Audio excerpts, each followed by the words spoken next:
What's going on, my fellow listeners? Welcome back to the Off the Chain podcast. I am your host, Austin Sweet. Thank you guys very much for tuning in.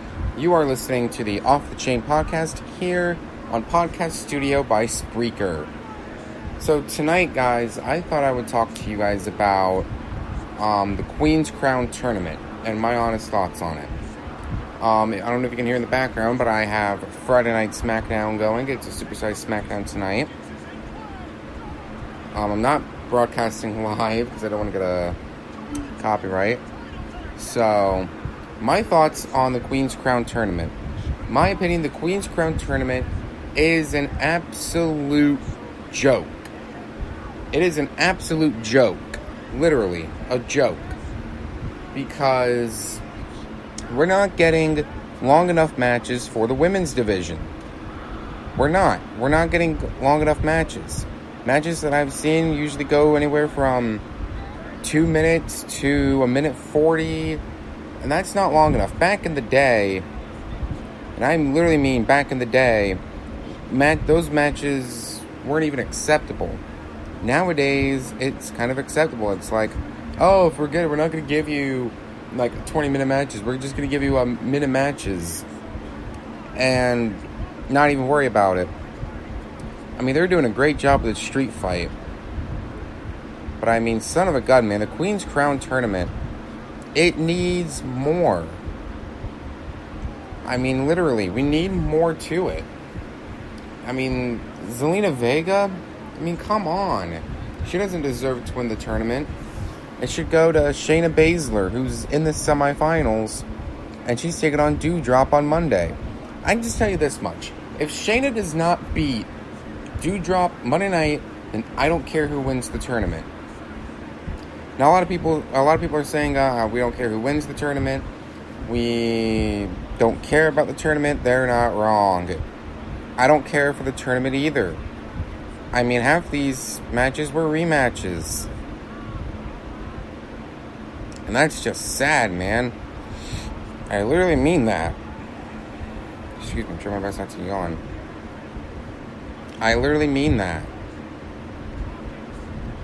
Like, seriously, like, we could have had better matches. Maybe some fresh matches.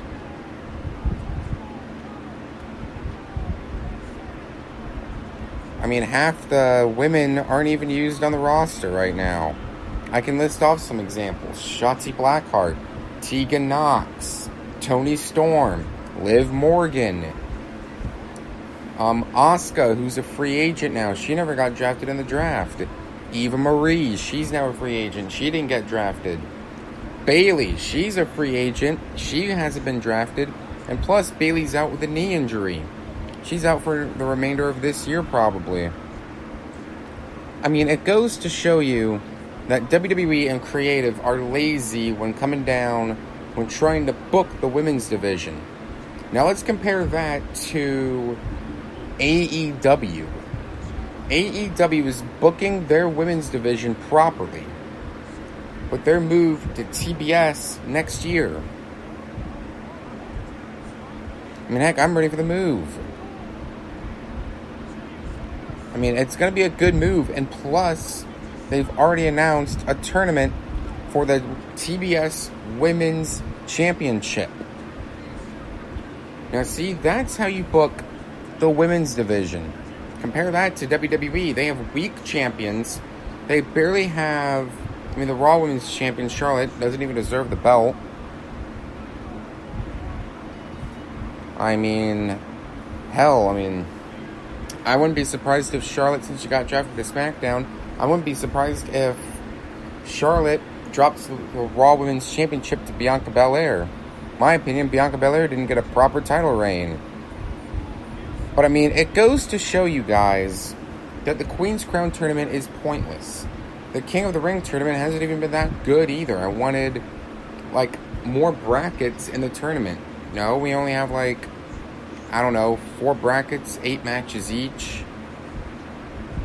I mean, goes to show you that the WWE is lazy. WWE, or creative, is lazy when trying to book the women's division. They don't give the women's division much time. Compare that to AEW, like I said. AEW knows how to book the women's division, and they do it properly.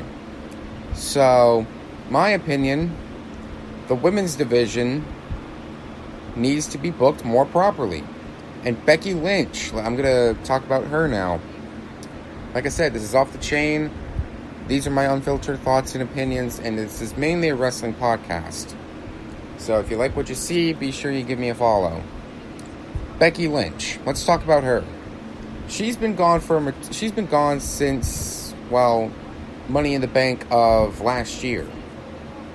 She was on maternity leave. And ever since she came back, she's a heel. Oh my gosh.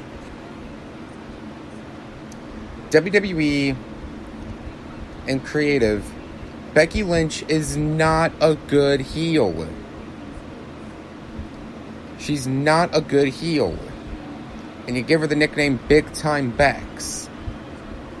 She literally cannot be a good heel. She's not even that good of a heel anyways. They should have kept... Sorry, I tried my best not to yawn. They're trying their best to make Becky Lynch heel, while at the same time, though, they're failing miserably. WWE, if I was you guys, you should have kept Becky Lynch face when she came back. Now she's acting like a heel, it's not working. Her being a heel doesn't work, unfortunately. And that's unfortunate for me to say that, because I'm a Becky Lynch fan.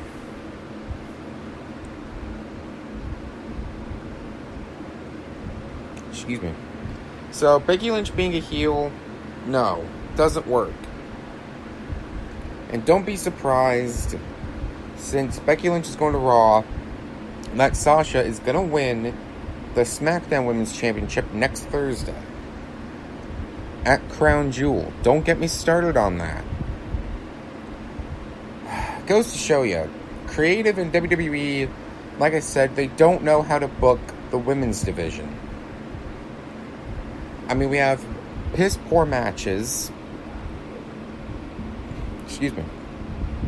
Matches that barely break the 2-minute mark. I think the shortest match in the Queen's Crown tournament was Shayna Baszler and Dana Brooke.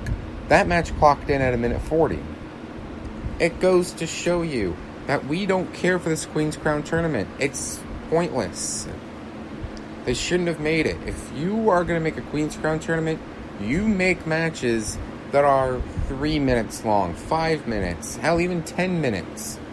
It goes to show you creative doesn't care about the women's division, and literally half of the women's division, like Shotzi Blackheart, Tegan Nox, Eva Marie, Asuka, Bayley, they're not being used. They are not being used. I wouldn't be surprised if all of them got a release from the WWE. I mean, Shotzi Blackheart and Tegan Nox, they came up. They were in the women's tag team division scene. Never got a shot at the women's tag team championships. Now, the women's tag teams that they had, Nox and Blackheart, Natalya and Tamina, those two teams have been split up. All we have left is the women's tag team champions, Rhea Ripley and Nikki ASH. If I was them, they would just vacate the women's tag team championships and deactivate the belts altogether, because there's no women's tag teams left on the roster. None. There's none. No women's tag teams left, and that's really sad for me to see. That is really sad for me to see. No women's tag teams at all on the women's division outside of Rhea Ripley and Nikki ASH. So guys, that is it. That is probably, I'm going to consider that my rant on the women's division in WWE right now. So, thank you guys very much for listening. If you haven't done so already, give me a follow. Subscribe to on my main channel. Subscribe to the Horror Movie Freak. And subscribe to Horror After Dark, if you haven't done so already. So those are my, like I said, my rant on the WWE Women's Division and how it's being booked. Like I said, being booked really poorly. It's like creative doesn't care. They're like, oh, let's put together 2 to 3 matches, make them 2 to 3 minutes long. No, thank you. If anything, I'd rather just watch Minoru Suzuki go one-on-one with Bryan Danielson. So like I said, guys, thank you guys very much for listening. You are listening to the Off the Chain podcast on Podcast Studio by Spreaker.